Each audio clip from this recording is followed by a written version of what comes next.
Olá, tudo bem? Nesse vídeo eu quero dar início à nova série que eu vou lançar sobre desenvolvimento de plugins, tá? Só que a gente, em vez de desenvolver totalmente do zero, a gente vai usar um recurso chamado, na verdade, vamos chamar de template de plugin chamado boilerplates, tá? Eu já gravei um vídeo falando sobre como criar um plugin utilizando boilerplates, na verdade um gerador de boilerplates. Vou deixar aqui no card, tá? Mas eu quero entrar mais em detalhes, te explicar melhor, te dar alguns recursos para que você aí que queira desenvolver plugins e talvez até subir no repositório oficial, você possa encurtar o tempo de aprendizado, de desenvolvimento e você ter um pouco mais de produtividade, tá? Então bora para a tela do meu computador que a gente já vai botar a mão na massa.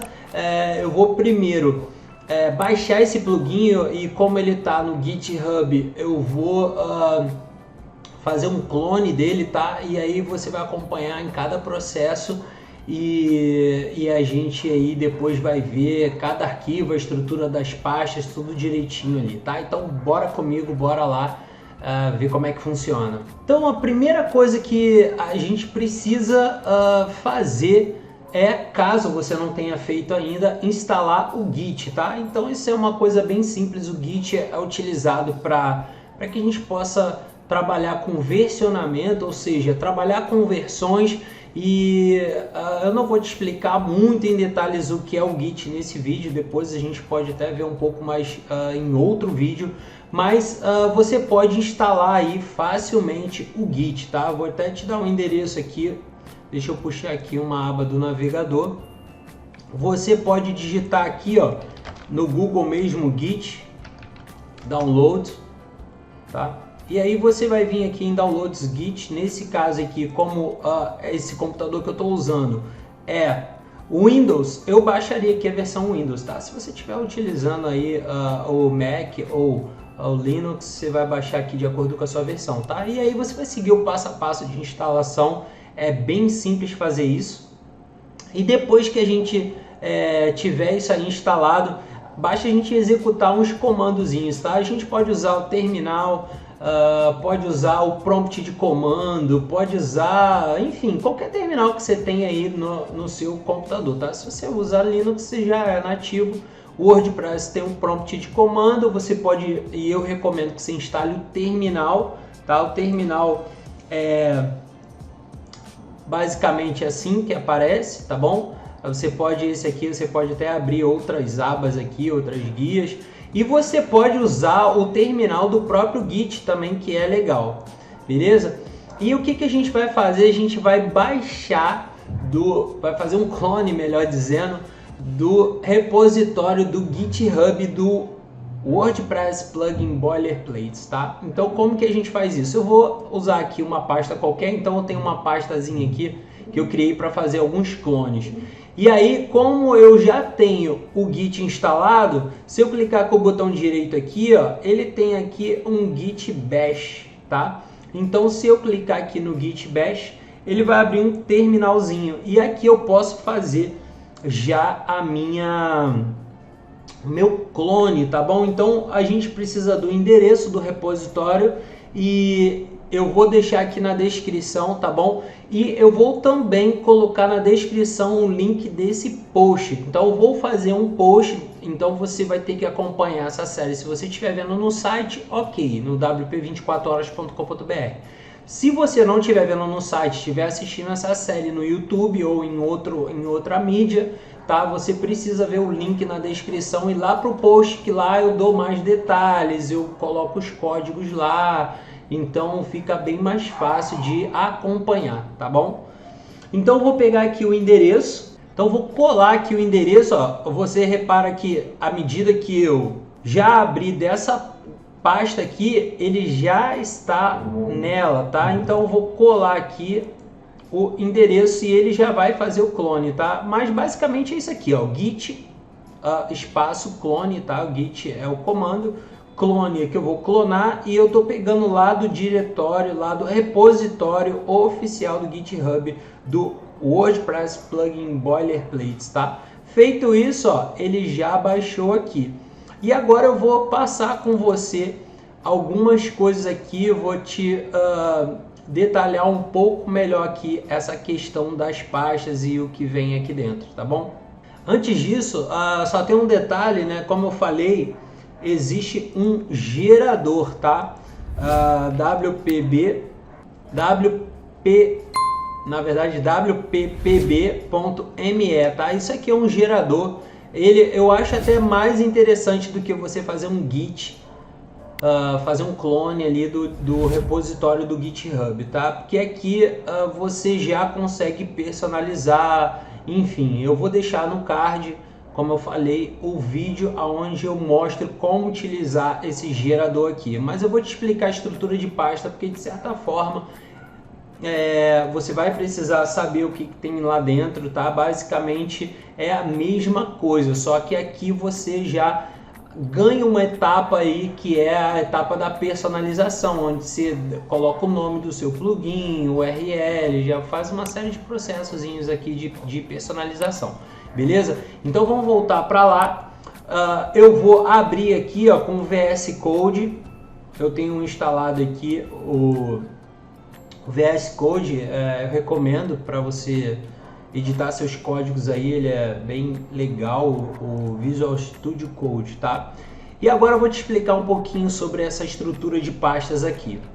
Então, a primeira que você vai ver aqui, a gente pode até vir aqui e você já vai tendo uma visão aqui maior da estrutura de pastas, tá bom? Então, basicamente é essa estrutura aqui que você vê, tá?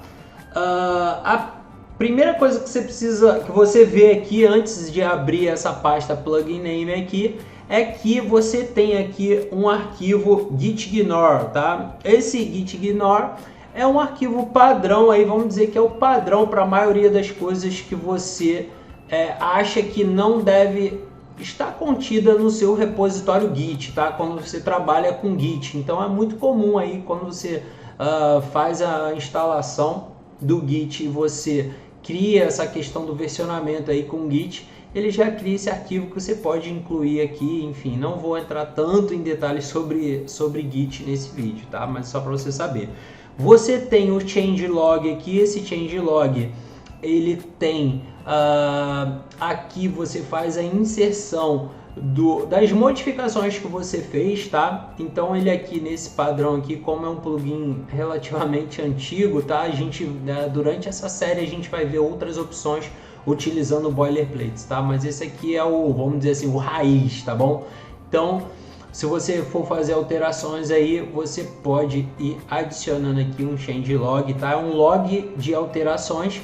Você tem o README, onde você tem diversas alterações, tem diversas informações, perdão, que inclusive explica um pouquinho da estrutura, tá? Aqui o conteúdo, você pode ver aqui, ele explica o que é o boilerplate, tá? E aqui ele tem até a parte da instalação, ele fala para você renomear os arquivos, ó, plugin name, example.me, enfim, essas coisas aqui você já ganharia tempo se utilizasse o gerador lá que eu te mostrei, que é o WP PB, para fazer baixar ali uma versão já customizada, beleza? Então aqui você tem várias informações que você pode ler aí com calma, e ele vai falar da estrutura das páginas, dos includes e etc, tá? Então isso é o README e tem instruções de instalação também, enfim, tá? Além disso, a gente tem aqui, né, já de cara a pasta plugin name. Essa pasta plugin name, vamos dizer que é onde está realmente o código do seu plugin, tá? Então, se eu tivesse que fazer a instalação desse plugin, eu pegaria essa pasta aqui e moveria lá para a minha pasta wp content/plugins, tá? Então, a gente vai colocar dentro da pasta de plugins do WordPress, beleza? Então, é essa pastinha aqui. Esses outros arquivos aqui a gente não precisa mover para lá. Beleza? Aí você vai ver que existem algumas estruturas principais aqui, né? A gente tem aqui, ó, inclusive elas são faladas no README aqui, né? Você vai ver que você tem o admin, você tem includes, languages, public, tá? São os 4 principais diretórios e tem outros subdiretórios aqui dentro, tá? Mas esses são os 4 principais subdiretórios da pasta plugin name. E o admin, aqui como o próprio nome já sugere, você tem os arquivos que seriam aí utilizados no seu painel administrativo, tá? Funções e recursos que você vai utilizar lá no painel, lá no back-end do WordPress. Então você tem aqui o CSS, tá?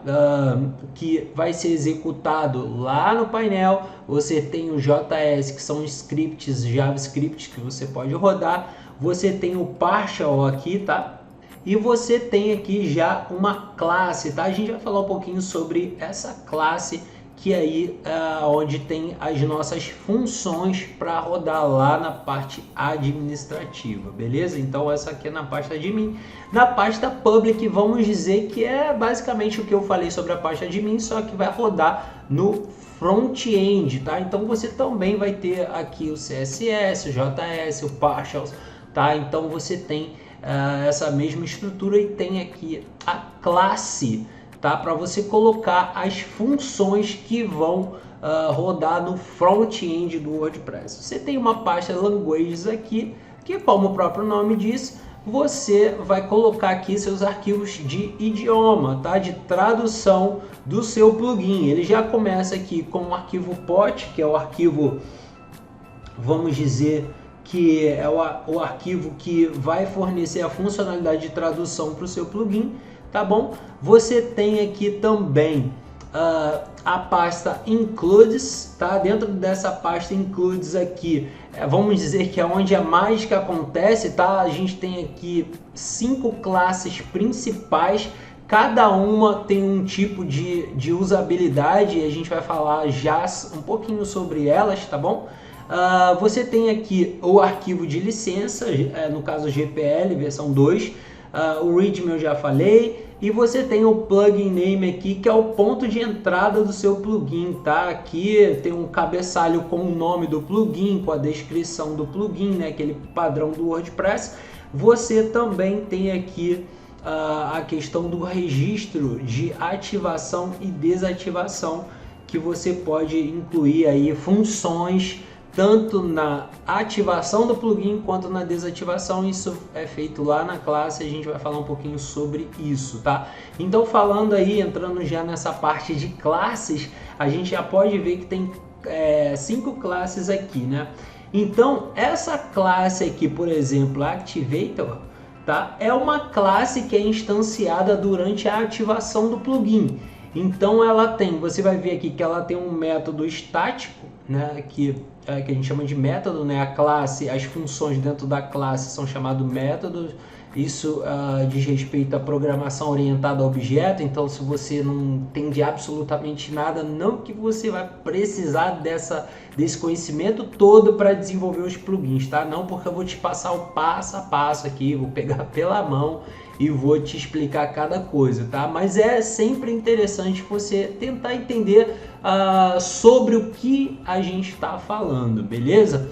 Então, você tem aqui o método estático Activate, que é registrado lá naquele que a gente falou, né? Que ele usa aqui, ó, tá? Nessa função aqui, que faz a ativação. Ou seja, se você precisa executar funções, executar ações ou coisas do tipo durante a ativação, por exemplo, criar tabelas no banco de dados, né? Quando ativar o plugin, é aqui que você vai utilizar isso, tá bom? Então isso aqui no Activate. De igual modo você tem o Deactivator, então vamos dizer que é o oposto do Activate, né? Então o Activator, porque ela vai ser instanciada quando você desativar o plugin. Então pode ser que você queira rodar algumas funcionalidades aí, algumas funções, ou fazer algumas tarefas quando você desativar o plugin, por exemplo, excluir as tabelas ou coisas do tipo. Não que isso seja recomendado na desativação, mas depende, né, do caso aí, enfim. Mas você deve saber que são funções que são executadas quando você desativa o plugin. A gente tem aqui uma classe aqui tem um prefixo, né? Eu esqueci de falar sobre isso, mas tem mais ou menos um prefixo que é class, traço, né? O hífen, plugin, traço name, e aqui seria o nome do arquivo ou a classe pertencente, tá bom? Você vai notar que tem sempre plugin name, assim como tem aqui no nome das funções aqui, né? Das classes, enfim.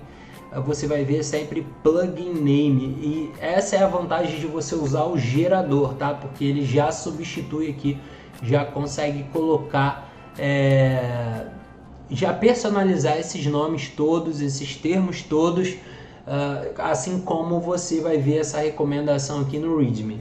Mas voltando aqui, essa questão aqui do i18n, esse é um ponto de partida para a funcionalidade i18n do seu plugin, ou seja, ele tem uma propriedade. Se a gente clicar aqui, né, a gente tem uma propriedade aqui, a gente tem um método aqui, melhor dizendo, né, que trata aí do domain, né, que a gente chama dos que é um text domain. A gente geralmente usa isso na parte de tradução, para que, tipo assim, a minha tradução ela efetivamente seja feita no meu plugin, tá? Não em outros plugins, e outros plugins não interfiram na tradução do meu plugin. É por isso que a gente utiliza esse text domain, tá?